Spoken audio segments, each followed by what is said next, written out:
Diawali dengan kasus yang dilakukan Lee pada Juli lalu. Pria asal Cina ini telah mencuri lebih dari 800 buku. Buku-buku yang ia curi bertemakan tentang ilmu sosial, ringkasan sejarah, dan buku-buku puisi. Ia mencuri buku-buku ini dari sebuah toko buku. Tak tanggung-tanggung, Lee sukses menyelundupkan hingga 30 buku setiap minggunya. Ketika aksi kriminalnya ini berhasil diketahui, Lee tak berkutik. Menurut pengakuannya, ia mencuri ratusan buku-buku tersebut guna mencari makna dari kehidupan. Jika sudah begini, mungkin Lee kelak akan mengerti arti hidup di balik penjara.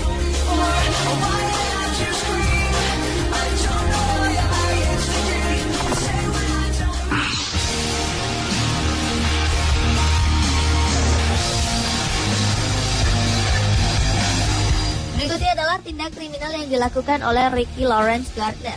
Pria berusia 49 tahun asal Amerika ini diberitakan telah sengaja merampok sebuah bank dan berhasil mengamankan uang sebesar 45 juta rupiah.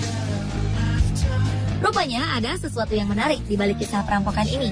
Ya, Ricky memaparkan alasannya merampok bank adalah semata-mata agar hidupnya terjamin berada di balik jeruji besi. Pasalnya Ricky takut kehilangan pekerjaan lantaran mengalami cedera kaki parah. Ia tidak ingin menjadi tunawisma, sehingga ia memilih untuk hidup di balik penjara. Usai merampok, Ricky menaruh uangnya ke dalam mobil, kemudian berjalan-jalan ke taman kota untuk bersantai dan menunggu ditangkap polisi.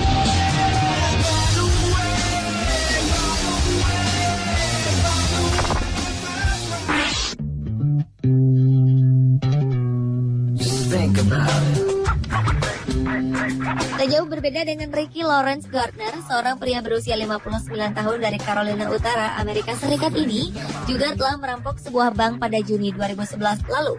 Jumlah uang yang dirampok James Barron hanya sebesar $1 atau sekitar Rp11.000. Ia sengaja melakukan ini agar mendapatkan jaminan kesehatan. James telah menjadi pengangguran dan ia mengidap beberapa penyakit seperti adanya pertambahan tumor di dada, penyakit prostat, serta masalah dengan kaki kirinya. Atas aksinya ini, ia mengharapkan akan menerima bantuan medis lanjutan hingga ia dapat sembuh dan normal kembali. Sungguh, apa yang dilakukan James benar-benar sebuah alasan yang sangat konyol untuk dilakukan.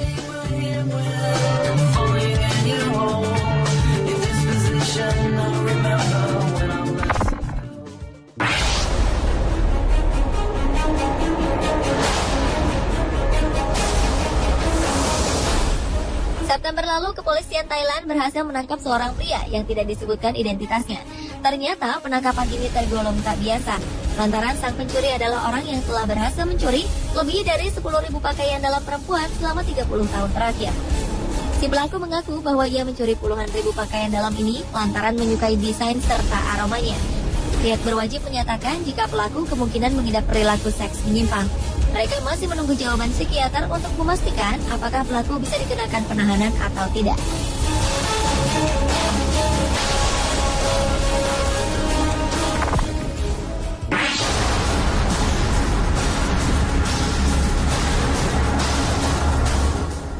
Beralih ke Inggris, di sini ditemukan aksi kriminal dengan alasan terkonyol lainnya.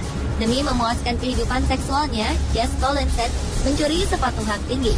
Yang lebih mengejutkan, ia mencuri sepatu hak tinggi ini langsung dari kaki pemiliknya.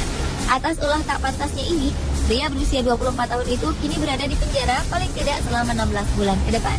Ia telah terbukti membuat pelanggaran seksual terhadap si korban.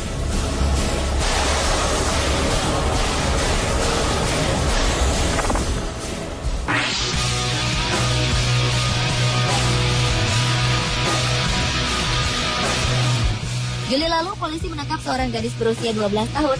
Gadis yang dirahasiakan identitasnya ini telah mencuri cek kosong milik tetangganya senilai 2.600 euro atau sekitar 4 juta rupiah. Gadis ini terpaksa mencuri cek tersebut hanya untuk membeli permen dan beberapa snack. Selama beberapa bulan, gadis ini telah mengisi 21 cek yang jika ditotal nilainya mencapai 30 juta rupiah. Akibat tindak kriminalnya itu, pelaku sempat ditahan oleh pihak berwajib sebelum akhirnya dibebaskan setelah orang tuanya membayar ganti rugi.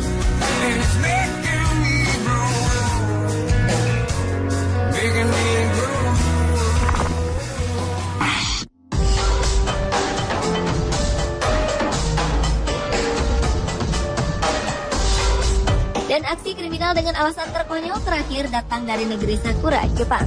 Sedikitnya 200 sandal sepeda di Jepang diberitakan telah hilang secara misterius dalam beberapa bulan terakhir. Agustus lalu, polisi berhasil mengungkap misteri ini setelah berhasil menangkap Joji Kondo. Ia terbukti telah mencuri sadel-sadel sepeda ini. Joji Kondo beraksi di seputaran wilayah Yokohama selama beberapa bulan terakhir. Pria berusia 35 tahun ini mengaku jika ia menyukai tekstur dan bau pada sandal sepeda, terutama sandal milik perempuan. Beberapa korbannya mengaku hanya sandal sepedanya saja yang hilang secara misterius, sedangkan sepedanya masih utuh. Dalam aksinya, Joji Kondo mengaku bisa membedakan jenis kelamin orang yang menduduki sandal-sandal curiannya hanya berdasarkan dari aromanya. Ia selalu memilih sandal yang baru saja diduduki oleh perempuan, dan karenanya pelaku kerap menciumi sandal-sandal sepeda hasil curiannya ini.